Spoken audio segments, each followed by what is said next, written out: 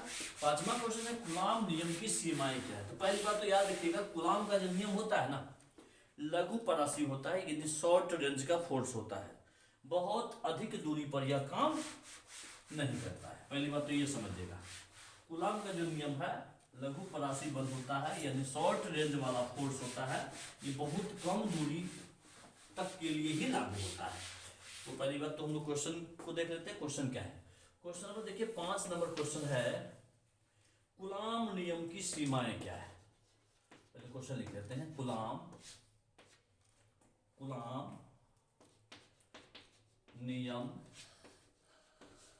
की सीमाएं कूलाम नियम की सीमाएं, कूलाम नियम की सीमाएं क्या है? लिमिटेशंस ऑफ कूलाम्स लॉ क्या है? तो आंसर आप लिख सकते हैं कूलाम नियम की सीमाएं। आप पहले आंसर लिखेंगे, कूलाम नियम की सीमाएं। एक नंबर में यह शॉर्ट रेंज, जिसको हम लोग बोलते हैं लघु परासी, लघु परासी यानी कम दूरी, लघु परासी फोर्स है। यह शॉर्ट रेंज लघु परासी फोर्स है। पॉइंट नंबर 2 लिख सकते हैं। देखिए कूलाम नियम की सीमाएं यानी कहने का होता है यह शॉर्ट रेंज का फोर्स है, यानी बहुत कम दूरी पर यह लागू होता है, बहुत अधिक दूरी पर लागू नहीं होता है। तो यानी यह शॉर्ट रेंज का फोर्स है। पॉइंट नंबर 2 लिख सकते हैं यह बहुत अधिक दूरी के लिए लागू नहीं होती है, लागू नहीं होती है। बस 2 पॉइंट, 2 नंबर 2 पॉइंट। चलिए अब हम लोग नेक्स्ट क्वेश्चन की बात करते हैं। कूलाम नियम की सीमाएं भी हम लोग सीख लिए। अब हम लोग अगले क्वेश्चन की बात करते हैं, अध्यारोपण का सिद्धांत क्या है? क्वेश्चन नंबर 6 है हमारा, क्वेश्चन नंबर 6 है हमारा अध्यारोपण का सिद्धांत।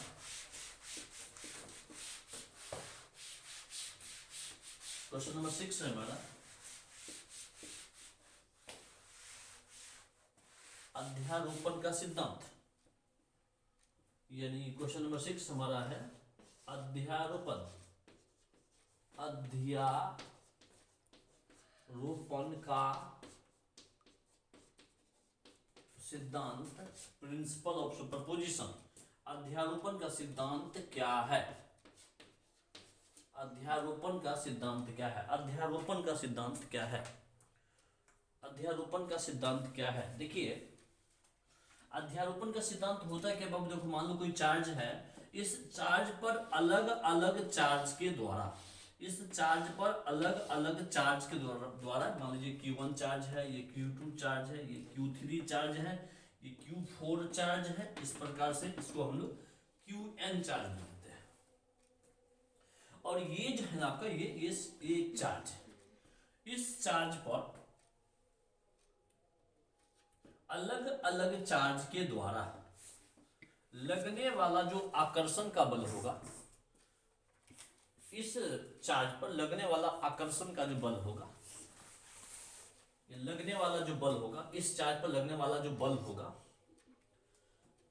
सभी चार्ज के अलजेब्रिक सम बीजगणितीय योगफल के बराबर होगा। यानी कहने का मतलब इस चार्ज पर Q1, Q2, Q3, Q4, Q5 के द्वारा जो लगने वाला जो फोर्स होगा, उन सबों का जो अलजेब्रिक होगा सम होगा, बीजगणितीय योगफल होगा, इन पर लगे रिजल्टेंट फोर्स के क्या होगा? बराबर होगा।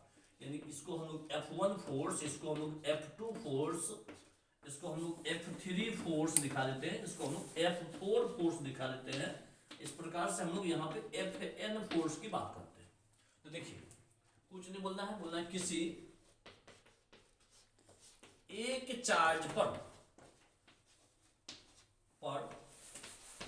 अलग अलग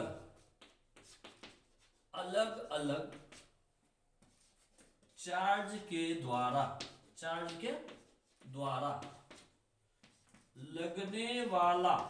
लगने वाला जो फोर्स होगा, उसका अलजेब्रिक सम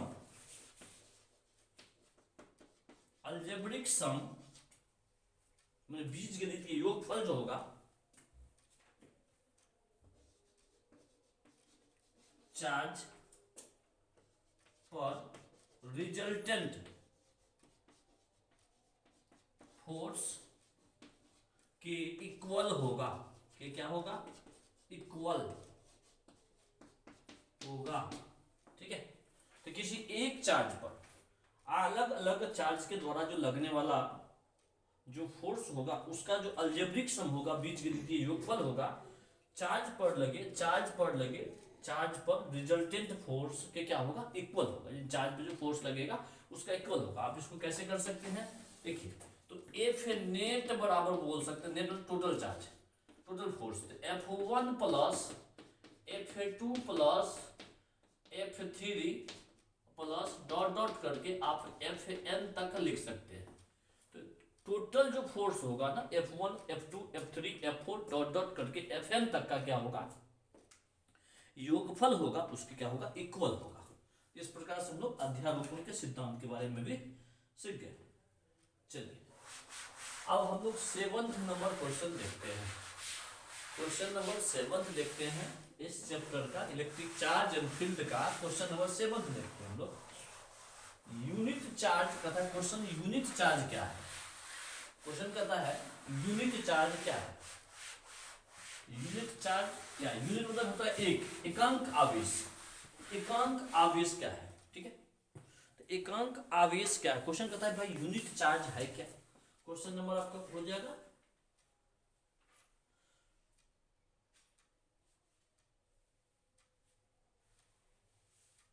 7। क्वेश्चन नंबर 7 है हमारा, यूनिट चार्ज। यूनिट चार्ज को बोलते हैं हम लोग एकांक आवेश। क्या बोलते हैं, एकांक आवेश। एकांक आवेश क्या है, यूनिट चार्ज का मतलब होता है एकांक आवेश क्या है। तो यूनिट चार्ज का मतलब होता है एकांक आवेश। देखिए, तो एक कूलम, जैसे देखिए Q1 चार्ज है मान लीजिए, और ये आपके पास Q2 चार्ज है। यदि हम इसका वैल्यू 1 कूलम, इसका वैल्यू 1 कूलम और इसकी दूरी हम लोग 1 मीटर रख देते हैं, इसके बीच में जो लगने वाला फोर्स होगा 9 × 10⁹ न्यूटन होगा, ठीक है। तो हम लोग समझेंगे यूनिट चार्ज होगा। आप बोल सकते हैं एक कूलम के कोई दो चार्ज, एक कूलम के कोई जो दो चार्ज को जब एक दूसरे से 1 मीटर की दूरी पर रखेंगे, बोल सकते हैं एक कूलम के दो चार्ज एक दूसरे से 1 मीटर की दूरी पर रखने पर यदि F बराबर 9 × 10⁹ न्यूटन फोर्स का अनुभव हो, फोर्स का अनुभव हो, तब वह यूनिट चार्ज कहलाता है। तब वो क्या कहलाता है, यूनिट चार्ज कहलाता है, ठीक है। तो एक कूलम के कोई दो चार्ज को एक दूसरे से 1 मीटर की दूरी पर रख देंगे। रखने के बाद यदि इनके बीच में लगने वाला फोर्स 9 × 10⁹ न्यूटन के बराबर होगा, तो आप उसे यूनिट चार्ज बोलेंगे। तो क्या कहलाएगा, यूनिट चार्ज कहलाएगा। नेक्स्ट क्वेश्चन है बाबू, मुक्त आकाश की परावैद्युतता का SI यूनिट एवं विमीय सूत्र लिखें। यानी एप्सिलॉन नोट का SI यूनिट, और क्वेश्चन नंबर मेरा 8 है, जो आज के लिए ये क्वेश्चन लास्ट होगा, शॉर्ट क्वेश्चन इस चैप्टर का लास्ट होगा। बस इतने ही क्वेश्चन इस चैप्टर में पढ़ने, इस टॉपिक में पढ़ने हैं।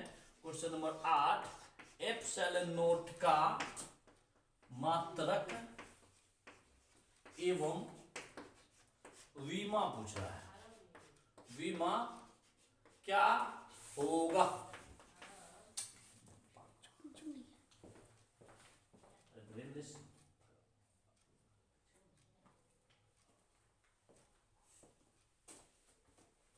एप्सिलॉन नोट का जो आंसर होगा इसका, एप्सिलॉन नोट का जो यूनिट होगा कूलम स्क्वायर पर न्यूटन मीटर स्क्वायर होगा। या आप इसे फैराडे पर मीटर बोल सकते हैं। अब देखिए इसका जो मात्रक तो हमने बना लिया, ऐसा यूनिट हो गया हमारा। अब देखिए एप्सिलॉन नॉट का डायमेंशन फार्मूला, जिसको बीमा बोलते हैं, डायमेंशनल फार्मूला जो होगा, देखिए चूंकि हम लोग जानते हैं, क्या जानते हैं, एफ बराबर जो होता है ना 1/4 pi epsilon naught into Q1 Q2 by क्या होता है आर स्क्वायर। इसके हिसाब से आप एप्सिलॉन नॉट की जगह पर लिख सकते हो, क्या लिख सकते हो, Q1 Q2 by F into का आर स्क्वायर। देखिए चार्ज का होता है बाबू ए इंटू का टी, करेंट इंटू का टाइम, फिर चार्ज का हो जाएगा ए इंटू का टी, करेंट इंटू का टाइम, इधर फोर्स का हो जाएगा m1 L1 t माइनस का 2 हो जाएगा, और दूरी को L से, तो यहां हो जाएगा L स्क्वायर। अब देखिए इसके हिसाब से हम लोग कैसे करेंगे कैलकुलेशन। अब हम लोग यहां ले आते हैं, a इंटू का a हो जाएगा आपके पास a स्क्वायर, इधर हो जाएगा आपके पास t स्क्वायर, डिवाइडेड बाय, देखिए नीचे में m1 है L1 और 2 3, L3 हो जाएगा m1 L3 t माइनस का 2 हो जाएगा। इसको थोड़ा सा और कैलकुलेशन करेंगे तो ये हो जाएगा m के पावर -1, नीचे से ऊपर जाएगा तो l का पावर हो जाएगा -3, t देखिए माइनस में 2 है, ऊपर में 2 है, तो t की पावर क्या हो जाएगा, t की पावर हो जाएगा 4 और एक पावर हो जाएगा 2। तो यानी एप्सिलॉन नॉट का जो डायमेंशन फार्मूला होगा m के पावर -1, l के पावर -3, t के पावर -4 और 1 के पावर 2 हो जाएगा। इस प्रकार से आज की क्लास में हम लोग इलेक्ट्रिक चार्ज एंड फिर इलेक्ट्रिक चार्ज पर आधारित जो क्वेश्चंस होगा, शॉर्ट क्वेश्चन, उसके बारे में हम लोग आज डील किए। हम लोग नेक्स्ट क्लास में इलेक्ट्रिक चार्ज तो हम लोग सीख लिए, और फील्ड, पोटेंशियल और कैपेसिटर, इस चैप्टर में देखिए 4 टॉपिक है, इलेक्ट्रिक चार्ज, फिर इलेक्ट्रिक फील्ड, पोटेंशियल और कैपेसिटर। ये 4 टॉपिक से मतलब टोटल बिहार बोर्ड में ये आपका 8 नंबर का तो है, लेकिन इसमें से कम शॉर्ट क्वेश्चन 2 तो रहता ही रहता है ना, 2 क्वेश्चन आपका शॉर्ट रहता है और लॉन्ग क्वेश्चन भी आपका इस चैप्टर से एक रहता ही रहता है।